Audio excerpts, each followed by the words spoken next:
Welcome to Extraterrestrial Reality.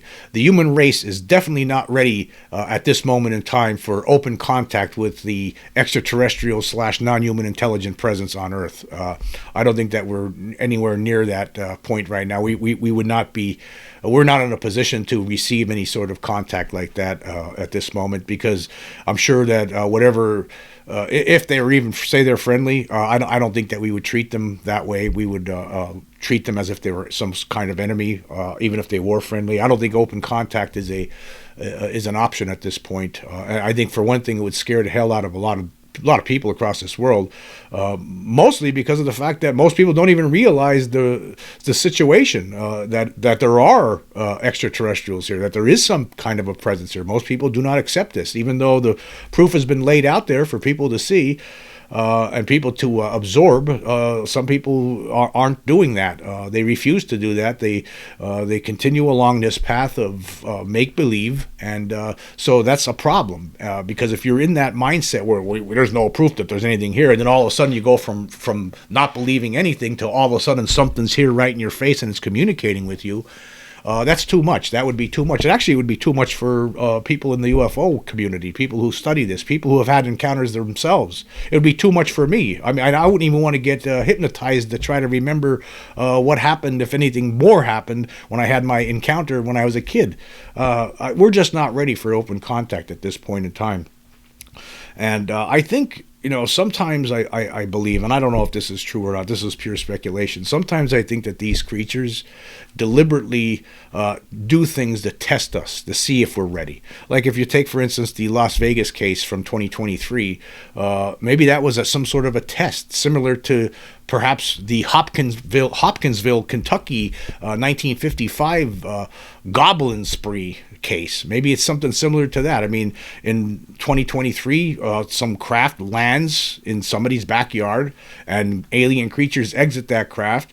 What does the first thing the people do? They run in the house and they all grab handguns, and then you come back out into the yard and they go into the yard to try to, who knows what, I guess scare those creatures away. But instead what happens is the creatures scare those people back out of the yard, and then they call up the cops.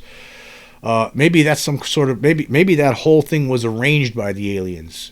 We speculate about what happened in that case. Maybe like some of the speculation involves that it was just some sort of a malfunction on their craft, and they needed to make an emergency landing, and they landed in that yard, and they had to wait there till their comrades showed up and helped them get out of there. That was one possibility with regard to why it landed there. Another possibility was that they did it on purpose. That maybe this was their way to announce themselves to the world. Maybe this is their form of disclosure, of disclosing the truth about their presence to the world. That could be. It could have been that. That was another concept thrown out there.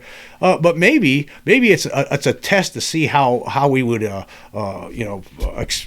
meet these people, meet these creatures. How would we deal with them if we're face to face with them? And obviously, you see what happens when we're face to face with them. We go grab handguns and then try to chase them away, or who knows what. So that's what I think. I think. Some of these things could have been tests. Like for instance, the Hopkinsville case from 1955, and I did bring this up one time before. 1955 August. It was actually August 21st and 22nd, I believe. August 21st and August 22nd in rural Kentucky. And here's a little article. This is from Fandom, weirdwildcreatures.fandom.com. I will leave the link for this so you can check it out for yourself.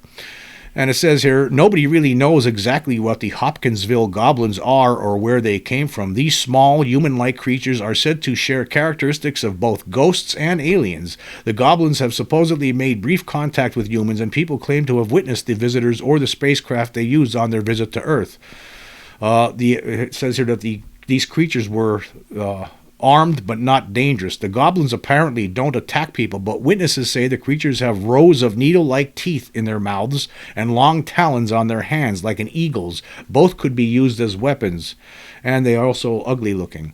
The faces of Hopkinsville goblins are their most startling feature. Huge, glowing eyes suggest they see well in the dark, and their bat-like ears would be sensitive to the tiniest noises. And it says here, on August 21st, 1955, it was a quiet night at the Sutton family farm in rural Kentucky until the goblins arrived. The Suttons saw a bright light streak across the sky. A short time later, a 3-foot-tall, silver-skinned creature was peeking in their window. As many as 12 of the goblins ran around the house and even climbed on the roof, terrifying the family. The Suttons darted off in their car to find the police, but the goblins were gone when the authorities arrived.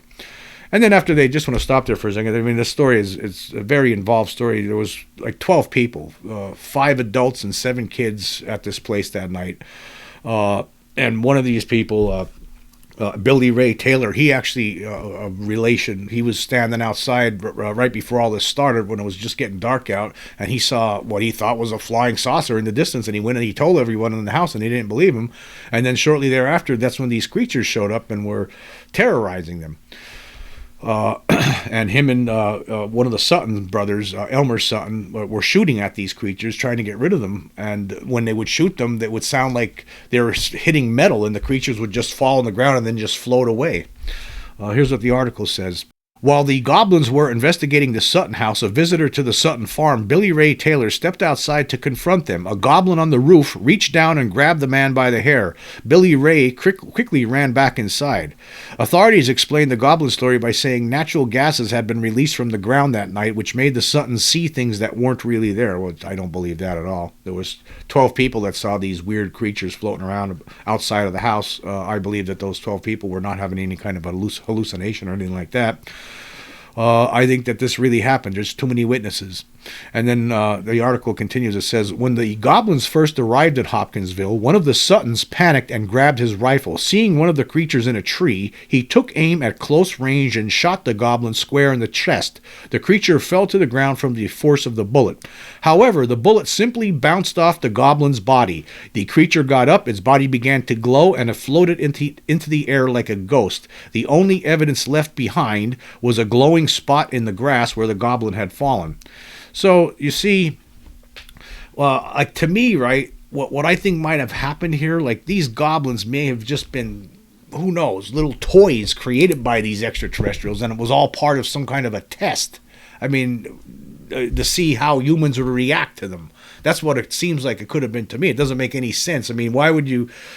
I believe this really happened to these people because there's just too many witnesses, right? There was evidence that there was other people that saw the UFO that night. I mean, there was just a lot of different... When you get into this story, but with this Hopkinsville case, you realize there were just too many people involved. And the people at the... some of the law enforcement officers thought that these people were being sincere, that they really were experiencing something. And it's never been disproven. It's never been shown to be a hoax or anything like that. And so it really happened. But why would something like this happen? Why would intelligent beings act like this, right? Scare people and just keep coming back and scaring them and allowing them to shoot at them. To me, it seems like it's could have been some sort of a test, some kind of an experiment. And there were similar things like this that happened even earlier in 1954 in Venezuela. And there was several cases there that involved weird-looking creatures that don't match up with the ones that we're used to hearing about, like the Nordics or the Greys or the reptilians or the insectoid creatures. Like these creatures that are in these cases, like with the Hopkinsville goblins, these creatures seem like they're there to create chaos. And that's it. There seems to be no purpose other than that. And there were other cases like this too. And the creatures are different looking than the ones we usually hear about. And that was the case in Venezuela back in the early 1950s, in 1954 actually. And I just want to go through a couple of those cases here. Yeah, here's another article from thinkaboutit.com. I'll leave the link, of course. There were several cases here listed that occurred in 1954 in Venezuela. And the first one here, 1954, was a bumper year for close encounters with a wide variety of alien beings. In America, blonde Nordics delivered earnest lectures about the arms race. In France, enigmatic humanoids prowled the country lanes after dark. And in Venezuela, a gang of hairy dwarves busied themselves collecting rocks and picking fights with people twice their size. Their first victim was Emilino Martinez, a hunter who found himself turned prey. On the night of April 10th, Martinez was walking back to his car after spending the day hunting in hills near Caracas, when suddenly he heard a commotion in some bushes, followed by a long guttural growl. He dropped his catch and ran toward the car, closely pursued by two short, half-man, half-monkey creatures covered in thick, dark hair. While he was fumbling with his car keys, one of the creatures grabbed him from behind and rolled him into a ditch. Man and beast struggled furiously, the creature scratching and biting Martinez, while Martinez repeatedly smashed his head with a rock. Bloodied and howling in pain, the aggressor loosened its grip and Martinez scrambled into his car.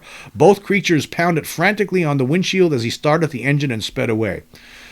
Now, I don't know what kind of creatures these were, and you would think at first when you heard this story, well, maybe he saw there's some wild animals in the bush. However, there were other cases involving very similar-looking creatures that would happen later on. And one of the weirdest one was on November 28th, where there was a truck driver, Gustavo Gonzalez, and his assistant, Jose Ponce, and they were traveling to Petare when they found the road blocked by a 9-foot-wide spherical craft hovering 6 feet above the ground. Gonzalez exited the truck and was confronted by a 3-foot-tall, hairy dwarf.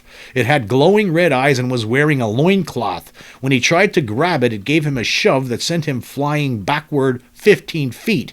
Then it came leaping after him. Gonzalez drew his knife and stabbed it in the shoulder, but the blade merely glanced off it as though it had struck steel. So let me just stop there for a second. Yeah, so this is similar to the case that would happen a year later in Hopkinsville, Kentucky, where when they shoot at the creatures, it just makes a sound like it's hitting metal, and it doesn't do anything to the creatures, and they just float away. So in this case, when you go to try to stab one of them with a knife, it just the knife just bounces off them like you're hitting metal. So they're protected. They're aware of the danger that human beings present. I mean, let's face it. I mean, to us, right? I'm going to throw a picture on the screen. This is what we look like to us, right here. Like that's it, right? But to them, we might look like this. The same person, right, might look like this. And so you have to look at it from both sides here. Like we're this is basically what we are. You're looking at this horrible picture here, this image that I have on the screen of how they see us. I mean, one hand there's a knife, another hand there's a gun, and we just look like monsters. I mean, that's probably how these creatures view us, because that's what we are. I mean, basically in our soul, right? We're just these violent, selfish monsters. That's what we are. That's why one of the biggest reasons why humankind is not ready for open contact with these creatures. They don't want to have any kind of contact with us because the way we are, right?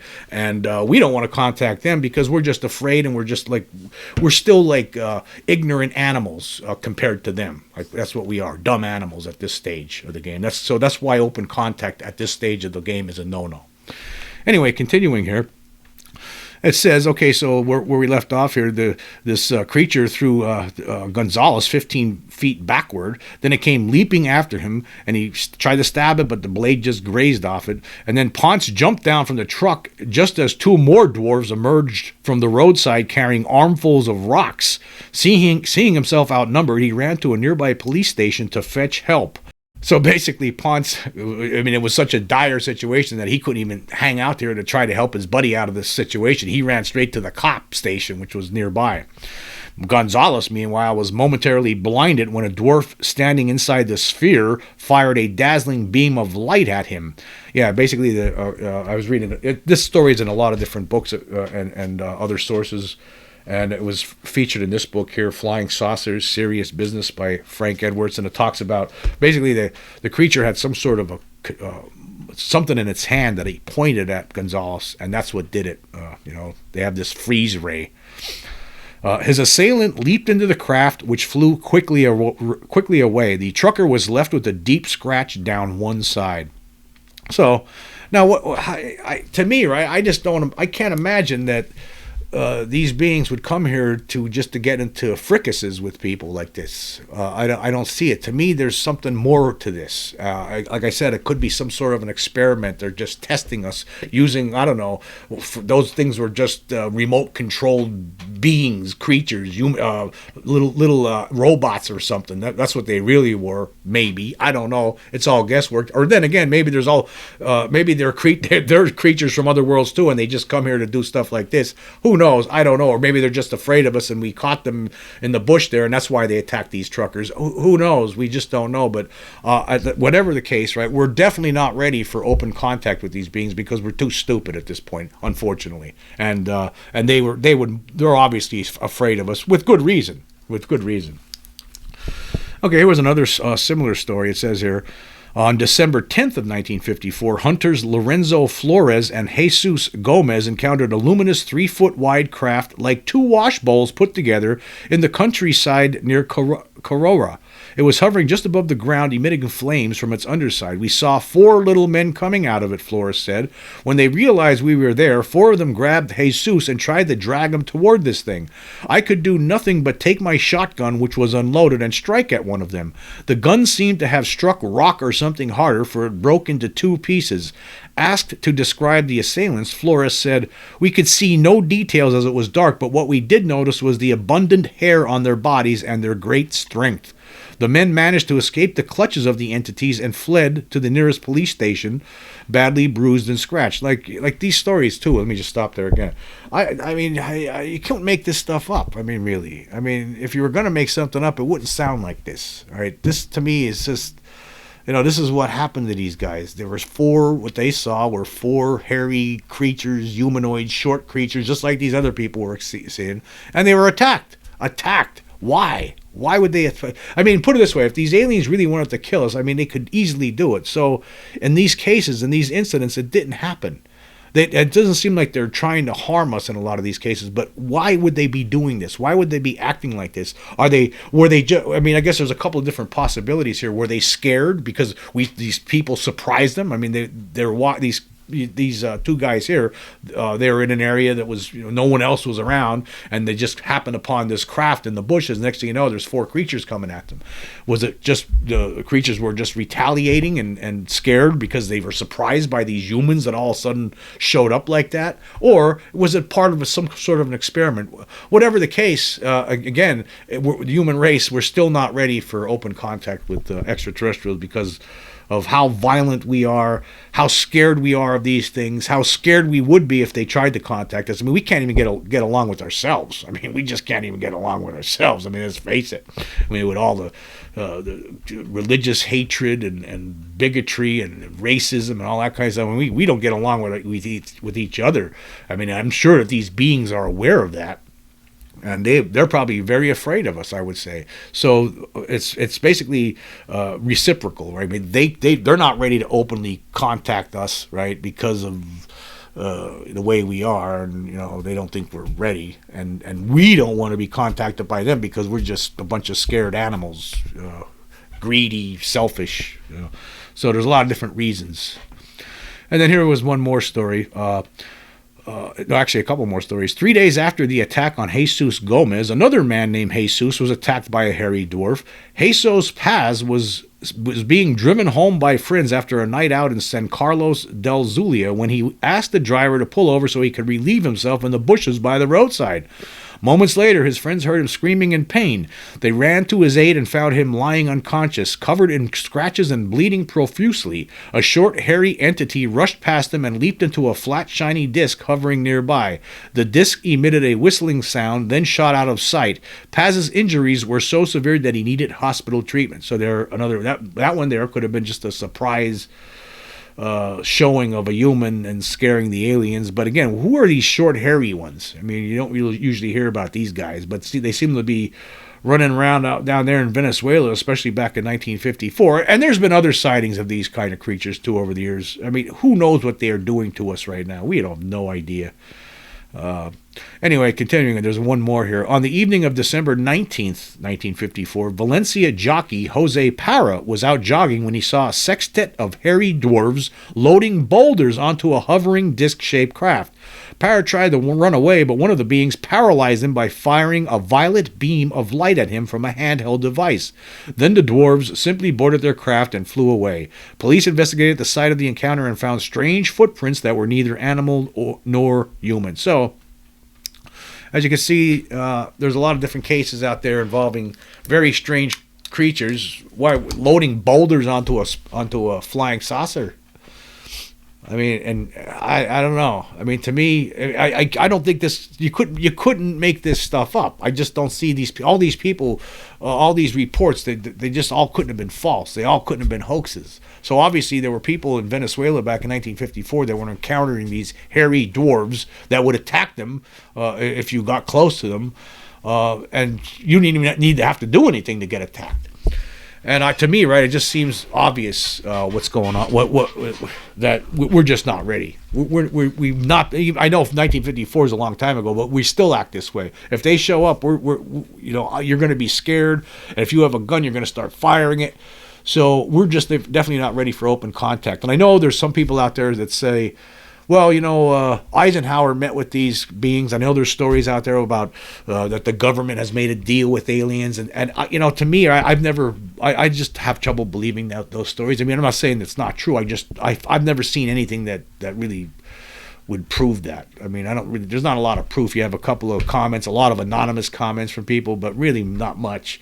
And I just don't see the reasoning behind something like that. Why would these creatures make a deal with the government? These beings, they don't need to make any deals. When you're that advanced technologically, why would they need to make a deal with anybody here? They can do whatever they want. I mean, they have the ability to make themselves and their craft invisible. But yeah, I just think that to me, right, we're not ready for it. And with that in mind, I'm going to move on to another article here. This was an article that appeared in the Austin Chronicle back in about a year ago, basically. And the headline reads, "Experts on what to do if you come face to face with an alien." This South by Southwest, or SXSW for short, it's some kind of a annual thing, conglomeration of parallel film, interactive media, and music festivals and conferences organized jointly that take place in mid-March in Austin, Texas. This was from last year. As part of that event, there was a bunch of people interviewed and asked this question about aliens. So anyway, they were asking these people these questions as part of this upcoming event. There was an event that was about to unfold in Texas at the time. So they were asking people different questions about extraterrestrials. And one of the people was Nellie Ben Hayun Stepanian, a PhD filmmaker and designer of experiences at the SETI Institute. And they're in the process of premiering a new film at this event called Doppelgangers 3, which explores a utopian community on the moon. And now, of course, SETI is a cult as far as everyone should be concerned. This is a cult. It's been a cult for decades. They believe that there's life out there, but they will not accept for a moment any of the reports that people have filed here on this planet with regard to interactions with these creatures and their craft. But they believe wholeheartedly that there's creatures on other worlds. I agree with that sentiment as well. But unfortunately, SETI, they're a cult. But anyway, this is what Nellie Ben Hayun Stepanian stated about this. Was asked, if a member of the public encounters an alien, she says, you should contact your local authorities, councils, and let them know. They will reach out to the experts and us at the SETI Institute once there is evidence that is indeed extraterrestrial intelligence.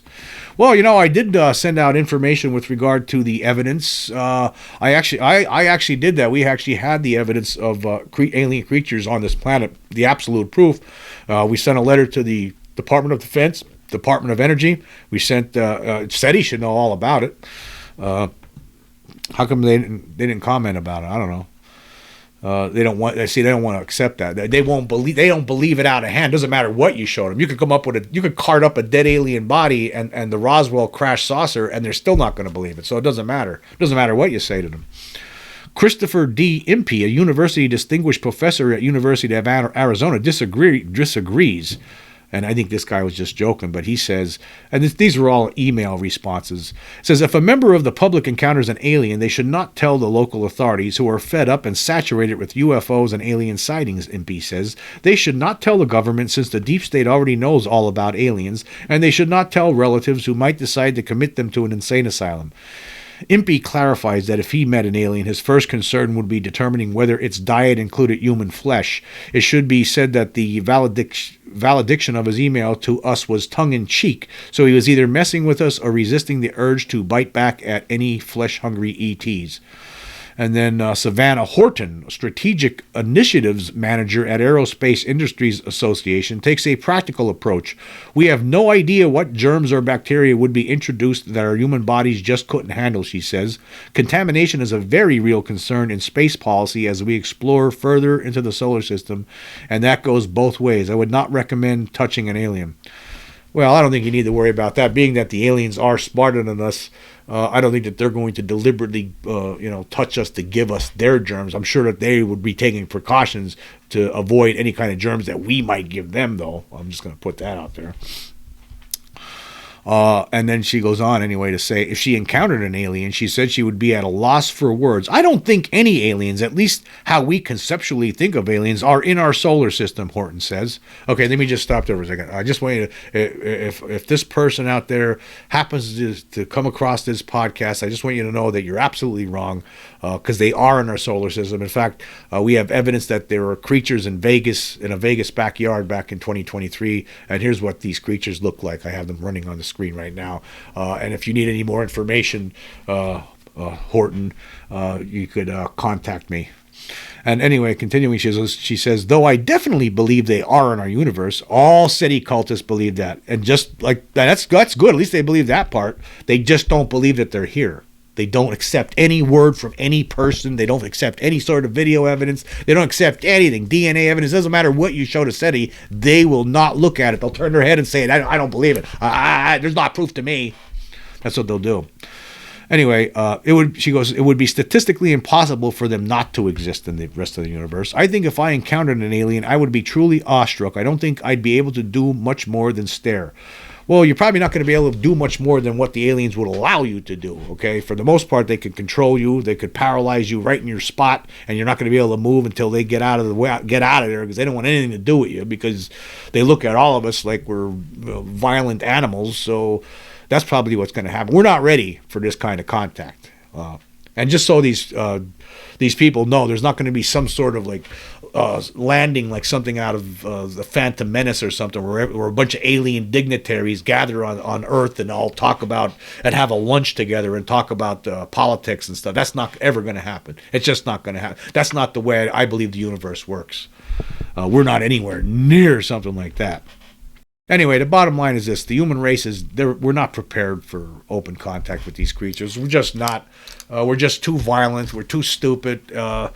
And that's not going to happen. What we need to get by the first phase of this, where some officials finally tell the rest of the world that we're not alone. Because until that happens, a lot of people are just going to continue to live in this world of fantasy, believing that there's nothing here. When the reality is there's something here, and people have been getting lied to by their governments for all these decades. Once we get by that, then we can start thinking about open contact, I think. But I think that's probably, even then, you're talking 50, 100,000, maybe, I don't know, hundreds of years in the future. We're just not ready for it. I mean, the human race, we are not prepared for it. The people here on this planet are too easily manipulated, for one thing, by other people. Brainwashed. People are so easily brainwashed in this world. It's just beyond. I don't even know where to begin. Anyway, I guess the bottom line is this. The human race, we're not ready for any kind of open contact with extraterrestrials. That's the bottom line. We're not even close to that. We need to get over, we need to get beyond the disclosure part, right? We need to have that happen, and then we could start thinking about open contact at some point in the future. But we're not anywhere near that. To us, right, and to even people in the UFO community, right, these things scare us. I mean, if you were to come face to face with one of these things right now, you're not going to be feeling pretty good. You're going to be feeling scared, most likely. We're just not ready for it. We're too dumb. We're too violent. There's just so many different reasons for. And we just need to grow up a lot more before I think aliens ever try to talk to us. I mean, right now it'd be like talking to a wild beast in the jungle. That's what it seems like to me. Anyway, I want to say thank you all for joining me today. Until next time.